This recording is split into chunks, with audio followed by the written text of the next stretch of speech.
Hello everyone, welcome back to the channel. I hope we're all well and thank you very much for tuning in. This video is a condensed version of the live Q&A session we did on stream just last Friday. We went through an absolute ton of questions in the stream, and this is just some of the most asked questions that I've seen in the comments on my FSLTL tutorial video. If you want to see the full Q&A, click on the link in the top right of the screen now. There's also a link in the video description. And if you do want to skip forwards to any question, you can use the chapter markers along the timeline of the video below.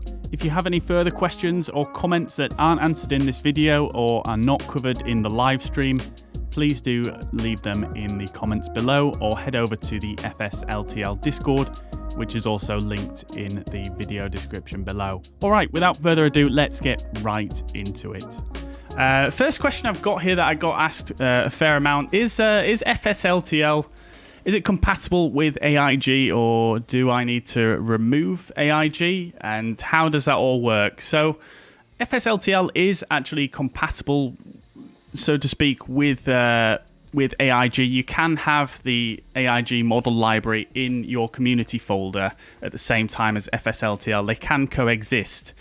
The main thing you need to watch out for is the traffic injectors. So obviously AIG has the AI traffic manager or AI traffic controller, and FSLTL has the FSL traffic injector. And obviously, well, maybe not obviously, but you can't run these both at the same time, but you can have both of the model libraries installed into the community folder at the same time.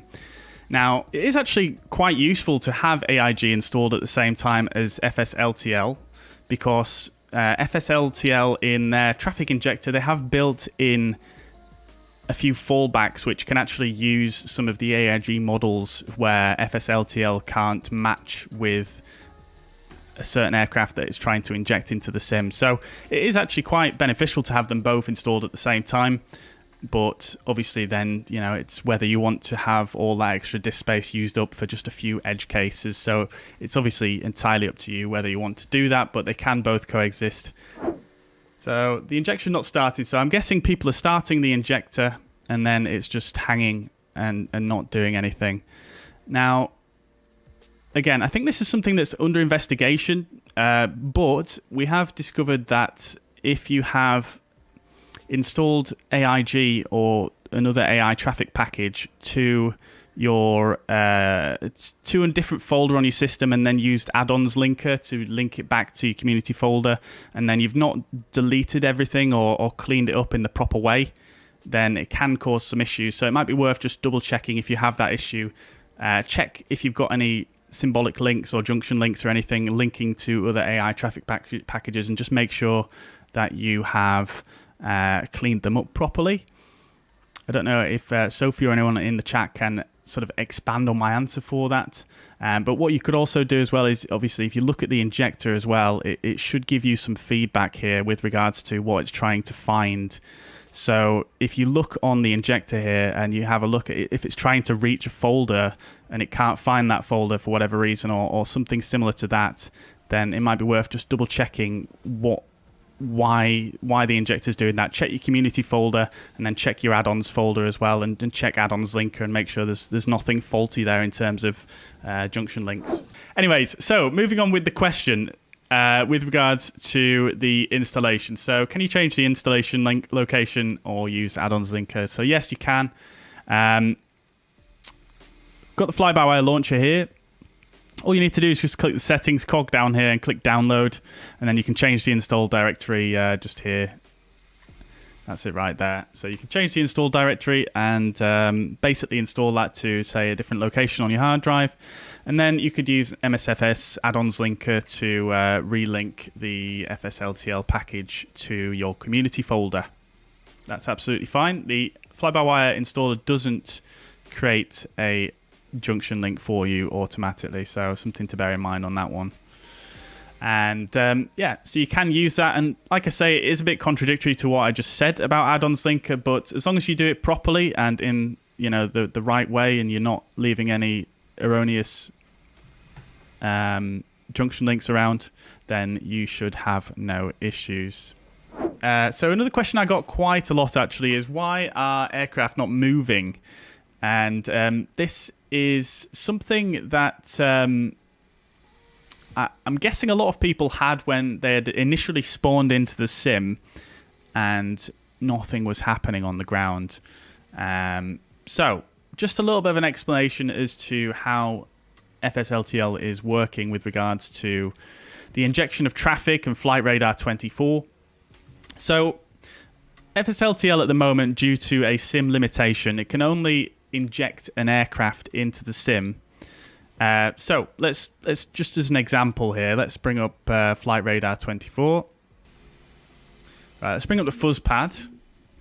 Right, so Flight Radar 24, here we go. We're here at Barcelona. We've got, you can see there's a few aircraft there on the ground that have not yet lifted off, and you can see there's some aircraft in the air around the airport as well, as you would see at most airports. Now, FSLTL can basically only inject an aircraft that is, if it's on the ground, it can only be injected starting at a gate in the simulator.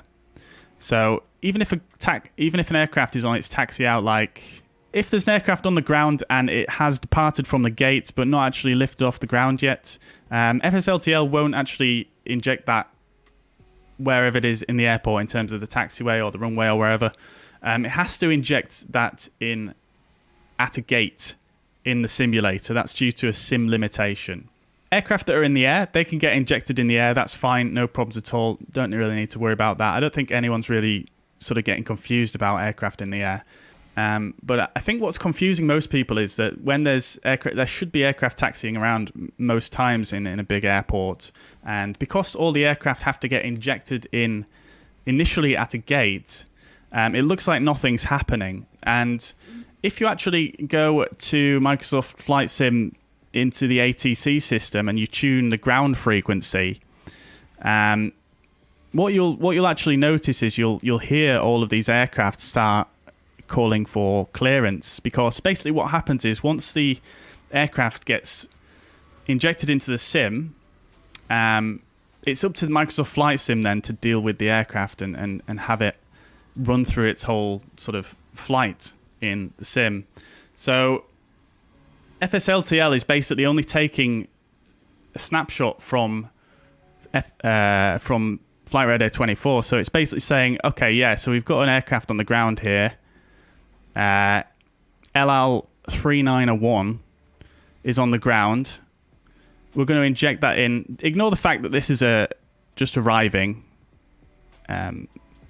Let's just pretend this is a departure from Barcelona and it's on its taxi out.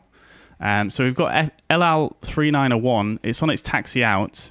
FSLTL grabs that information and then it passes it, and then it says to the sim, look, we want this aircraft in the sim, but the sim can only accept that aircraft starting at a gate. So that's where FSLTL is going to put it, and then it's over to Microsoft Flight Simulator to run through the clearance process, the taxi clearance, the pushback, etc. All that process is then run through by the simulator.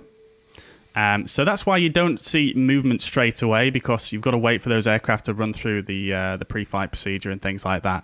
If I bring up the injector as well, if you have a look at the entries here as well, you can see, especially when it first starts spawning aircraft in, you can see here we've got some aircraft here departing from Barcelona right here, and you can see they have this pre-flight going on, and you'll see it has a pre-flight and then it has pushback. Like for example, we've got let's see, yeah, so you can see here you've got Wizz Air 9848.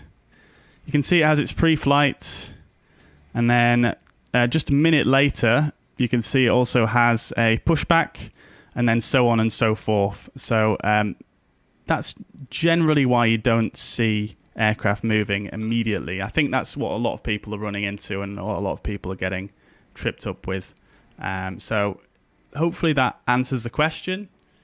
I can also expand on that as well if any of you guys are still unclear on that one. A lot of people have been wondering that there's not many arriving aircraft at an airport. Now, there's a number of reasons that this could happen, really, and it is quite a difficult one for me to explain. But essentially, when you start the injector, in fact, what I'll do is I'll bring up Little Nav Map again so you can kind of see a bit better. You can have a visual picture of what's going on. Yeah, so you can see here that the aircraft is spawned in a radius around the user. I think the issue that people are coming across with not having many arrivals is potentially what they're doing is they're spawning in at a massive airport, and they're setting some of the figures a bit too high in the injector settings. And basically what's happening is it's maxing out the number of aircraft that can be near a player. And what it will then do is it could end up, you could end up not getting many arrivals because they might be slightly out of your radius by the time that the injector's finished putting all the other aircraft in. So if in the injector you're setting, for example, maybe a high additional parked aircraft figure, maybe you're setting the parked aircraft really high, maybe like 6 or 7. Obviously they're spawned in very close to your aircraft. As you can see, obviously the parked aircraft only get spawned in at the airport that you are currently at. So if you spawn a lot of parked aircraft in, if you're at a really, really big airport, Barcelona is a big airport, but there are much bigger airports out there. I've seen people getting this issue at big airports like Atlanta, for example.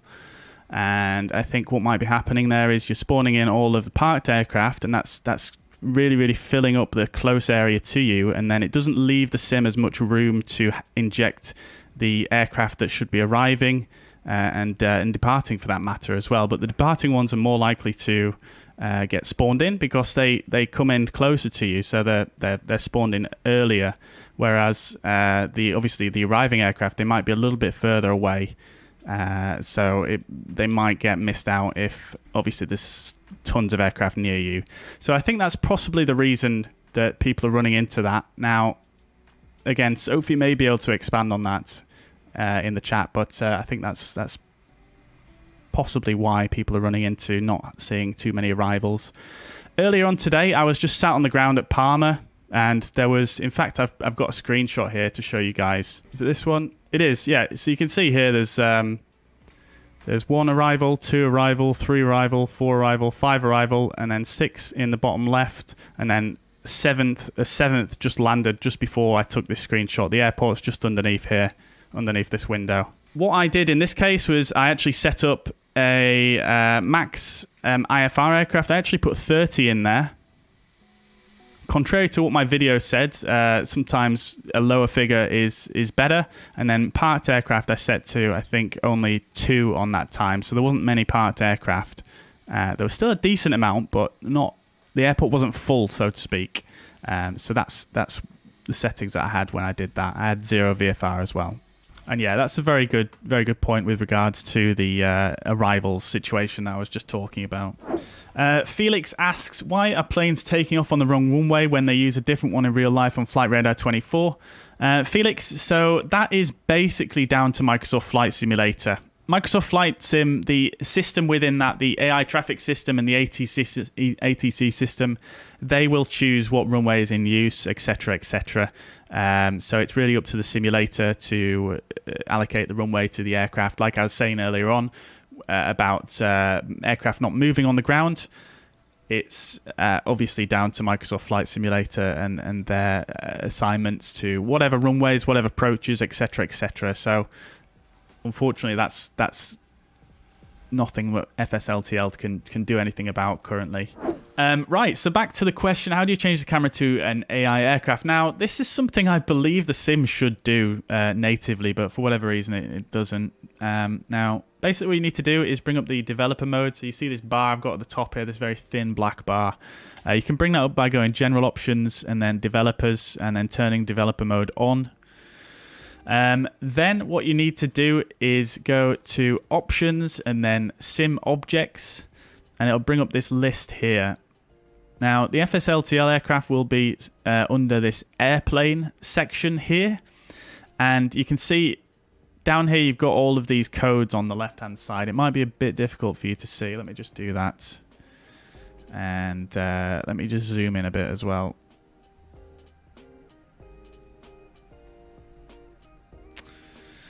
Yeah, so if I just zoom in a bit here, you can see you've got all of these numbers down here. These are all aircraft that have been injected into the sim. And these actually correspond with the numbers, the ID numbers in the injector. So what you can do to follow a specific aircraft, you can see at the moment we're following, which one was it now? We're following 6384. This one right here, 6384. This one. And if I bring up the injector, you can see the Ryanair 3 Lima Whiskey right here.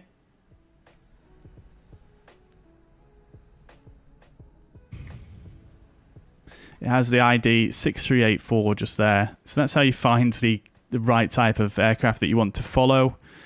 And then once you've found that out, you can then press this little drop down next to the ID number. And then you can press view here. There's a little view button. It might be difficult to see on the stream, but there it is. Press this view button and that will basically have the camera track that object, that sim object, that aircraft, like, you know, similar to how it does your own plane when you are flying around.